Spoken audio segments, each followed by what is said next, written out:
1998, a corrections officer named Frank Delgado transferred to Ridgemont Correctional Facility, a maximum security prison built in the 1930s on the site of a former labor camp.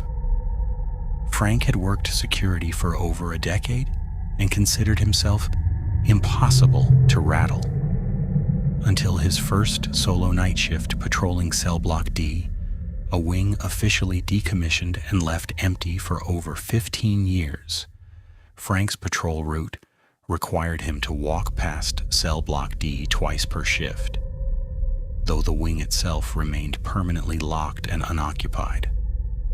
On his third night, he heard something he initially dismissed as settling pipes, a slow, deliberate scratching sound coming from behind the sealed block's outer wall, moving steadily along its length as though tracing his own footsteps from the other side.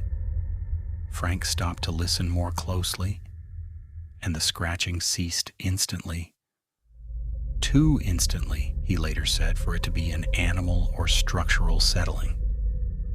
In the silence that followed, he heard a single word, muffled but unmistakably spoken from somewhere behind the sealed wall. His own first name shaken. Frank radioed the control room and requested access records for Cell Block D. He was told for the first time in his career there that the wing had never actually been fully decommissioned.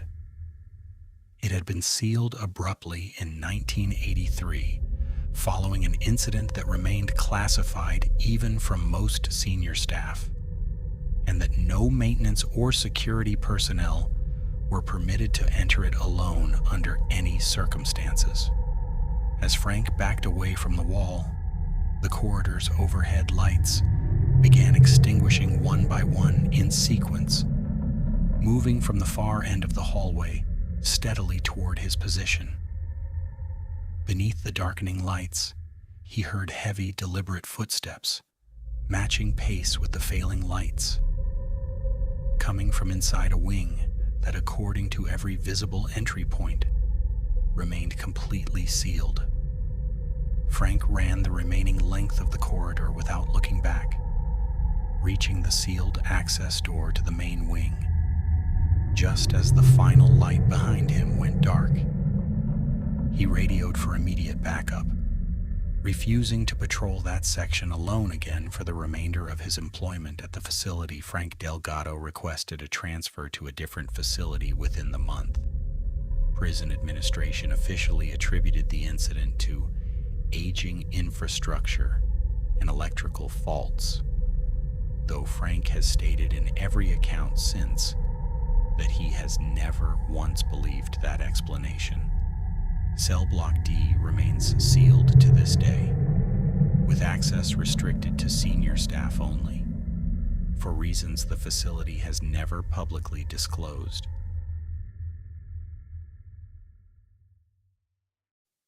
In 2007, at a different facility nearly 1,000 miles away, Black Ridge State Penitentiary, a young officer named Danny Cortez was assigned to overnight rounds in the prison's oldest surviving wing, a section dating back to the facility's original 1920s construction. On his second week, an inmate arrived that no one on staff could quite explain. The new inmate arrived with paperwork listing almost no identifying information beyond a name, Elias Thorne, and a transfer order from a facility Danny had never heard of, despite having worked in the state's prison system for years. Thorne said nothing during intake, made no requests, and simply stared directly ahead throughout the entire processing procedure. Over the following nights, Danny noticed Thorne never appeared to sleep. Every time Danny's rounds brought him past the cell, regardless of the hour, Thorne would be standing perfectly still, facing the same section of wall, as though waiting for something Danny couldn't see. During Danny's second week supervising Thorne's block, the corridor's security cameras recorded nearly 4 seconds of complete static during a routine check, the only malfunction of its kind in the facility's recent history. When the feed restored, Thorne's cell appeared briefly and impossibly empty, before the same footage, reviewed moments later, showed him standing in his usual position as though nothing had occurred. Danny approached the cell directly to confirm what he'd seen, and for the first time since intake, Thorne turned to look at him. He said only one sentence, calmly, before returning to his silent vigil facing the wall. "You're not the one I'm waiting for, but you'll do until they get here."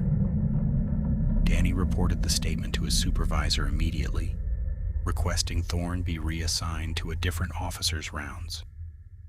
His request was approved without question or explanation, an unusual response, Danny later noted, for what should have been a minor personnel matter.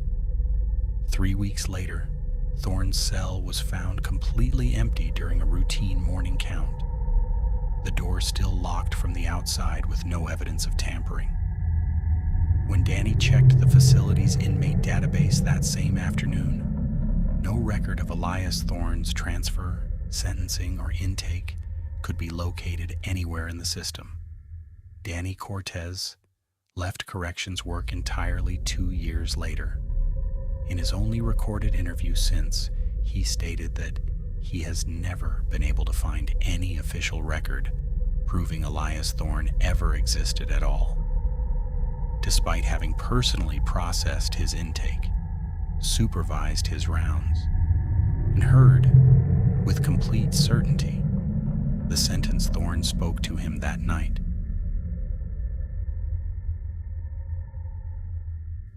In 2016, at Hargrove Federal Correctional Institution, a prison nurse named Melissa Sandoval was called to the solitary confinement wing to check on an inmate reporting chest pains.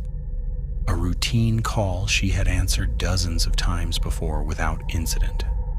The solitary wing housed only 6 cells, 5 of them occupied.